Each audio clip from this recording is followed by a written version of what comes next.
This is a Headgum podcast. Fake the Nation, episode 411. Hello, this is Fake the Nation, where we talk about news, we talk about culture, and where we strictly observe Memorial Day weekend /week or whatever by having for you a couple of wonderful conversations from the vault. First up, we have the incomparable Katie Kampa and the incredible Jen Harris joining us to discuss what role food plays in a relationship. And this conversation went to places I did not expect, so enjoy. All right, next topic. We noticed a piece in the Times titled "I Love You, But I Hate Your Cooking" by Ella Quittner, and I couldn't help but think about the many roles that food has to play in a relationship. So to talk about the role of food with your partners, I'm joined by the wonderful comedian and writer, Katie Kampa. Hey, Katie. Hello. And I'm also joined by the wonderful writer, actor, director, whose new short film, She's Clean, is theoretically now available, depending on the time you're hearing this. It is the wonderful Jen Harris. Hey, Jen. Hi, Negin. Thank you. Okay, so let's start with the basic question of how does food play a role in your relationships? I mean, the obvious thing that happens on a second date, let's say, is going out to dinner, right? So it's a date as old as time, and it sort of immediately inserts food into the relationship, and it's fraught, right? Like, what restaurant did you choose? What are you ordering? Like, how do you look when you're eating in front of this person? So there's so many ways that food, it kind of very early on starts to work its way into a relationship. Jen, how has food warmed its way into your romantic life? Oh my God. Well, I'm a eat to live kind of girl. I grew up in Illinois, so my palate is zero. There aren't any taste buds on my tongue. That's how we're born out there. It's meat, potatoes, beef stroganoff, lasagna, and whatever's left over in the fridge. So I feel like if you're dating me, you kind of win because I'll eat anything, go anywhere, it doesn't, besides a couple of things, like a couple of things I would, like octopus and like the ham, besides like those things, I'm pretty much down. I'm pretty much down for anything. So I feel like a real easy and also a real cheap date. I also don't drink. So I don't know if we're bringing drink into into libations into this or not. So I'm kind of cheap and easy. It's out there now. I can't take it back. But I think if we are talking about like money and stuff like that, I think, and how we think of another person in that setting, if we're going that deep, because that's all I have, because I can't really go on actual taste. I think when one person's nervous about how expensive it is, there's something there that, I don't know, rubs me the wrong way. And I'm not sure why, because I also kind of agree. It's like, yeah, why are we spending all this money for something I'm going to poop out in the morning? I don't know. That's what I got, though. That's my initial thought. Katie, what is your relationship with food in the romantic setting? Well, first, just to tag on to that, my sister's brother-in-law will be like, "Is that good?" And he'll go, "It'll make a turn." Which he got from like some great uncle of his. I love it. I live alone. I'm single. I work from home. I spend most of my time alone, and I have trouble agreeing on what I should eat at night. But I am a gourmand. Like, I will eat. I don't have any dietary restrictions. I will eat literally. I'll enjoy an In-N-Out and like a Michelin tasting menu equally, if they're good. So, in terms of relationships, I saw a TikTok the other day that was like, when you say marriage is hard work, what do you mean? And the guy was just like, you have to figure out things to eat together 3 times a day. I saw and that. It's impossible. And I was like, that does sound like a nightmare. Like, I'm totally capable of cooking and ordering for myself, but as soon as there's another person, I'm like, what do you want? And then the money thing definitely figures into it. So I don't know. I am like, I want to be left alone. If I'm the one preparing dinner, I want to be left alone to do it. I don't want help. I don't want to be observed. I want you to leave until it is time to eat. So I'm the same, Katie. I'm single and live alone, and I besides like the two things I make, which is a vegetarian lasagna and a chili in a crock pot. The second one in a crock pot. But besides that, which is very easy to live, besides that, I'm fully embarrassed. I would be fully embarrassed by someone seeing what I make for myself. Last night was like raw, just spinach that I had at the bottom of the bowl, big bowl, and the entire box of mac and cheese, Daya mac and cheese, the entire thing. It's like 7 servings, the whole thing. And I'm just spooning that into my mouth with a LaCroix as I'm watching Girls 5 Eva. Do you know what I mean? Great choice. They pair so well. That was such a fun night. But if someone walked into this room, like, this is why I'm single. This is why I'm single. Yeah. Yeah. No one's here to judge me. I get to do what I want. Anytime a guy takes out, they're like, what do you want to, I am that girl. I'm like, when I tell you I'll go wherever you want, I really, really mean it. Please don't make me make that decision. Please. All the decisions. I'm single. I'm alone. I'm a director. I'm a professor. Like, I make all the decisions all day long for myself. For the love of God, turn me on by making a decision for me. Turn this feminist on by making a decision for me, please. That's actually, it's so funny because especially like when I'm in the middle of like touring or making a movie or like whatever, I find that my decision-making skills at home really go to the bottom. Like I make so many decisions in the middle of a big project that like if my husband is like, what do you want to eat for dinner? I will fucking throw a chair across the room. You know what I mean? Like I can't handle it. That said, it's interesting, like, because Katie, you mentioned a friend said that they being married is deciding what to eat 3 times a day. I find that with my husband... It was a TikTok, not a friend, but yes. It was this fucking your best friend on TikTok. I find that me and my husband, like, we kind of like don't check in about food during the day. It's whatever. I'm running around. He's running around. Our schedules are really weird. So we're totally on our own. And then when I'm doing stand-up, we'll literally be like, oh, you doing stand-up tonight? So we're on our own for food? Yeah. And then like, that's it. Like there's no, so we figure it out. And we have a child and she just has her own set of meals. Like she's just kind of, this is just to paint a very beautiful Norman Rockwell picture of our family and how we sit around a table every night and eat a meal together. That's like that exactly what happens with our schedules. But one thing that happened when we first started dating that I thought was maybe gonna be a challenge is that he was a vegan when we started dating. Okay. He was a vegan for about a year. Okay. Yes. And was it a problem? And I mean, it was it wasn't a problem for the first like 6 months because, you know, you're in that honeymoon phase and you're like, oh, I'll totally eat this fake cheese. It tastes fine. Right. And it like, you know what? It doesn't. Like if you're eating the real cheese, the fake cheese doesn't taste as good. It just does not. And so I did a lot of pretending for 6 months.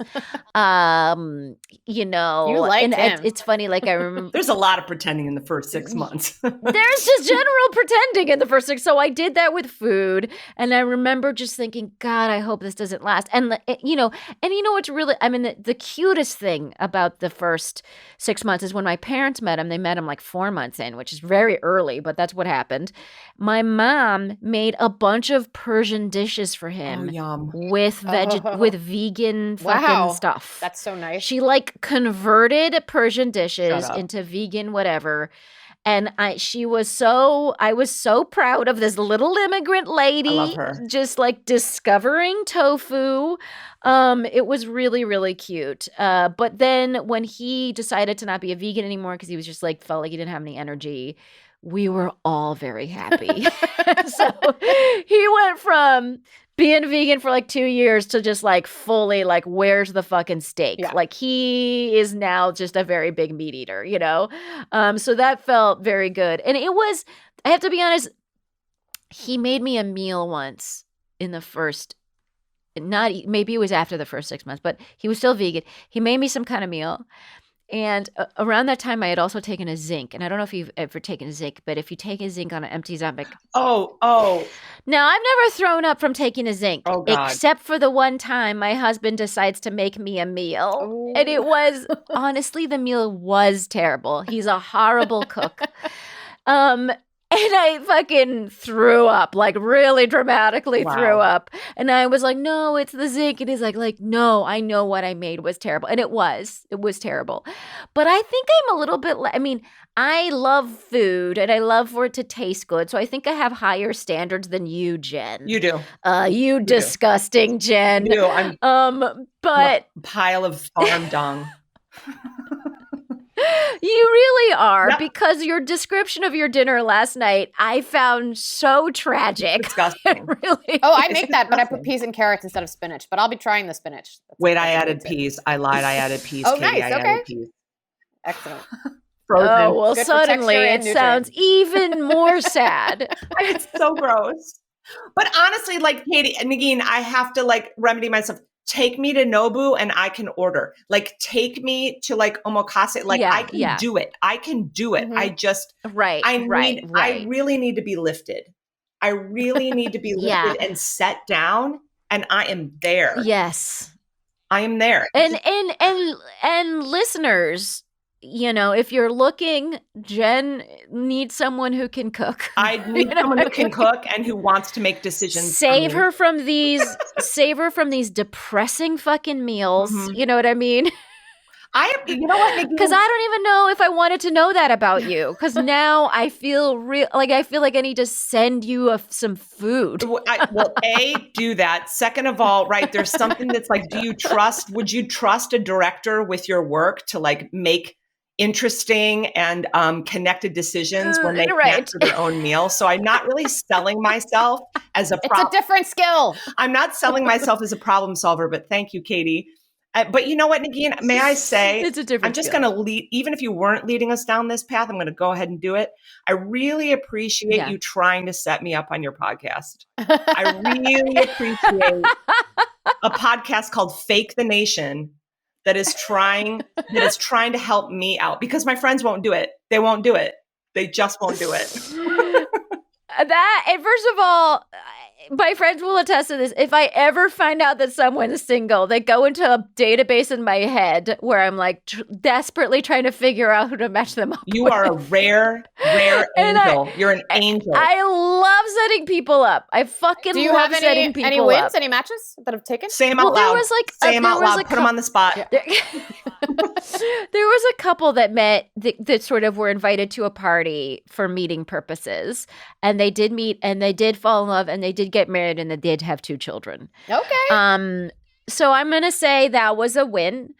I was also the friend that people used. I also set some people. I mean, there was a lot of people having sex. There's a bunch of they had sex, but then never talked again. Listen, I'm not against sex. So I was good at that. I was good at that for a couple of those. Negin, you're saying and this then, on That's the actually, um, if I could sign up for that option, that would be great. Yeah, Kate, here too. Also, Negin, as you're continuing to talk right now, you're saying this really in the past tense. We'd like to just bring it. I was the. I'm just redirecting. Yes. I am. Go ahead. Right. You know what? You guys are going in the database. Both of you going in the database. Great. Let's What make this level happen. are we on the Patreon? Yeah, exactly. If you sign up for level 5 of the Patreon, I find you a spouse. Oh you my will get God, married. Negin, this is so good. This is so good. Patreon.com/Negin Farsad. Only if you're interested in forever love. Oh, this is so good. This is so good. Okay, well, folks, let me know what role does food play in your relationships. I feel like it's a subject that could be chatted about endlessly. I find it fascinating. All right, that, my friends, is the end of the show. What a fucking lovely ass time I had with the 2 of you, and I would love for the people of Fake the Nation, Likewise. to be able to follow you and all the wonderful work that you do. Katie Compa, where do they do that? I am Katie Compa on all platforms, katiecompa.com and at Katie Compa on any of the platforms that I'm on, which is most of them. I'm not on TikTok because I get sent enough TikToks without having my own like K-hole to fall into. So And remember, folks, if you are in New York City on the last Thursday of a month, you can go see Katie, and they're always fantastic lineup of comedians at Golden Spiral. So look them up. They have an Instagram feed with all the data on the comedians, the shows, where all that stuff. You in the East Village of New York City, you can see some. Please come. It's a great time. It was such a great time. I've done the show. Honestly, can't rave about it enough. Jen Harris, where do they find you? You can find me at Real Jen Harris, 2 N's, 2 R's on Instagram. Or also jenharris.me is my website. But yeah, you're going to stick with Instagram with me, or my film at She's Clean the Film. And if it's after June 5th, you can watch it on Vimeo. You can watch it for free. My short film on Vimeo. Again, Real Jen Harris. Oh my gosh. And we're going to remind listeners, in June that they can watch the movie on Vimeo, because they really should. It's so fantastic. And what a coup. So congratulations on that, Jen. Thank you so much. Let's take a quick break. And when we're back, there'll be more.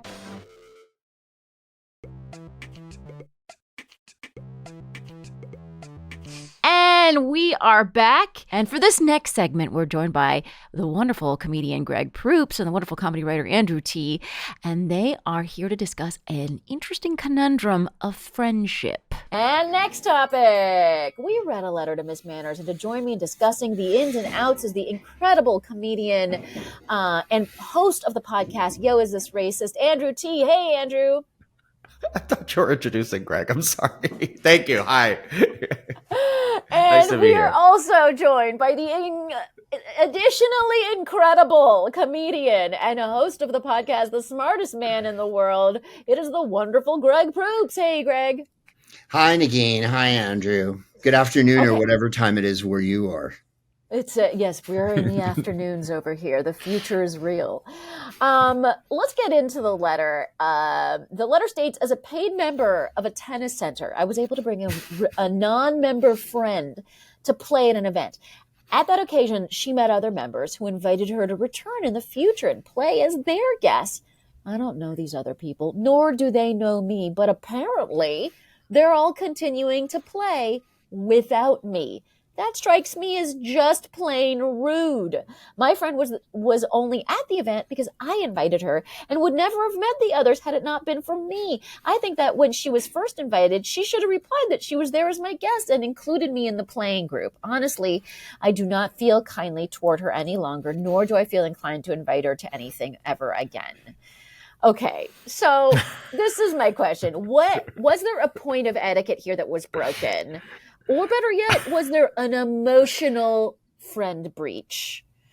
Andrew, you're laughing at this scenario, but tell me. I am laughing mainly because I do feel like the answer on the article I think neglects to get to the real issue, which is like, I think if you're this upset about this situation as the person asking the question, there's a lot more to dig into than any point of etiquette. If I'm being honest. Like, if this could make you this mad about your friend, I do think, there's something more. The subtext is screaming at me, whereas the text, I'm just like, I guess maybe they should have said something. No, I mean, I absolutely see that. And then I also am reminded of the old adage, dance with the one who brought you, you know? So there's that too. I don't know, Greg, where did you land?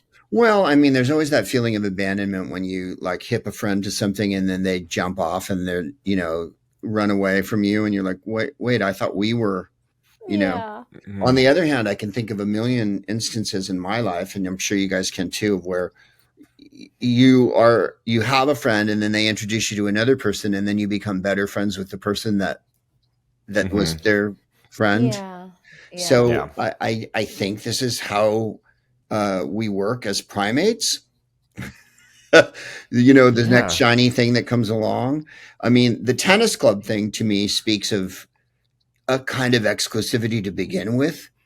Yeah, that's not exactly like we all went to the demo derby or the rodeo together and right. ran off with the next cowboy she found. It was more like I took you to this privileged thing and you fucked me by being friendly with the people that that I introduced you to.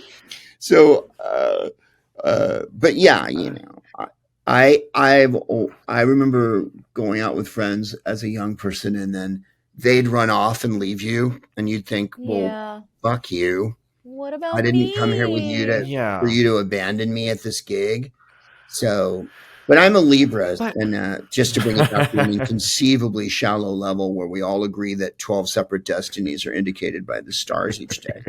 And or each year, depending on your calendar. Exactly. And that the pull of the planets is powerful. And we as Libras are, of course, emotionally dependent on everyone, but then able to cut people off when they don't measure up. To me, it just feels like what does this, like, the person, I was going to say caller, but the question writer, like, what do they want? Like, do they want the friendship of the person that they brought? Do they want more friends? Because everything that is encapsulated in this question seems like it's giving them the opposite of that, unless what they want is to be right on a scoreboard of manners, which is not currently, as far as I'm aware, useful to anyone. I think so much is going on. I think it's a human reaction. Like when I first read that, I was like, oh my God, I would also feel terrible. I would feel so left out. I would just feel like dog shit, if like I was suddenly then not invited to the party. It's a horrible feeling, and that's normal. I think that's totally normal. And I think the underlying issue is that some people are just fucking really good at making friends. It's effortless for them, right? You probably know people like that. And then for some people, it's really difficult, And I think what the person probably can't say out loud to themselves even is that I'm not good at making friends. Yeah. Mm-hmm. But like, even in this example, like, it's like they're pursuing the literal opposite remedy, because if they want friends, the thing to do is don't invite your friend to the tennis club anymore. It is actually the literal opposite. It is invite them to the tennis club more. Again, yes. Yeah. Play more, be a better friend, or like, I think do friendship things. I think saying that requires an admission. Like, I think that, like, I do want more friends. And so let me think about this strategically. If my goal is more friends, then how would I achieve that? Oh, I would achieve that by casting a wide net, by continuing to invite, you know what I mean? And I think it's also hard for some people. I guess it's like hard for someone to say, what is it about me that I'm not doing this correctly? You know what I mean? Like this person maybe could use, and I think and it's weird because I don't even think a therapist necessarily helps people with this shit. I don't know.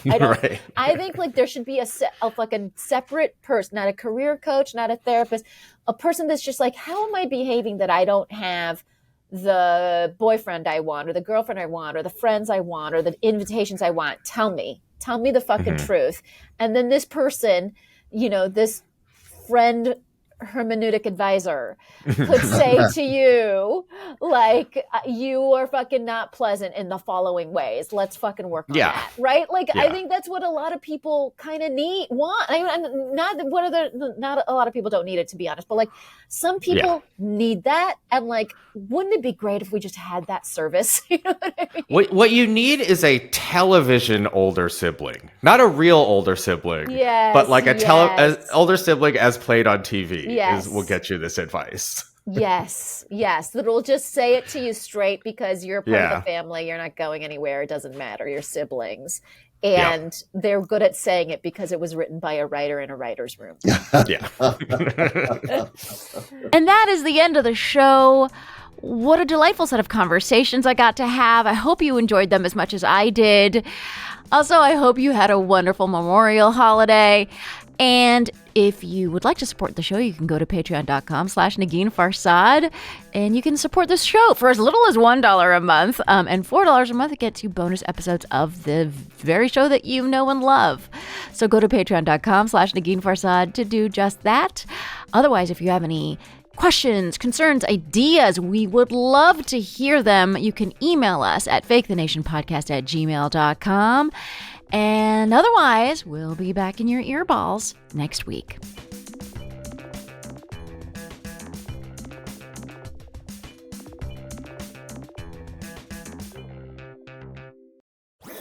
That was a Headgum podcast.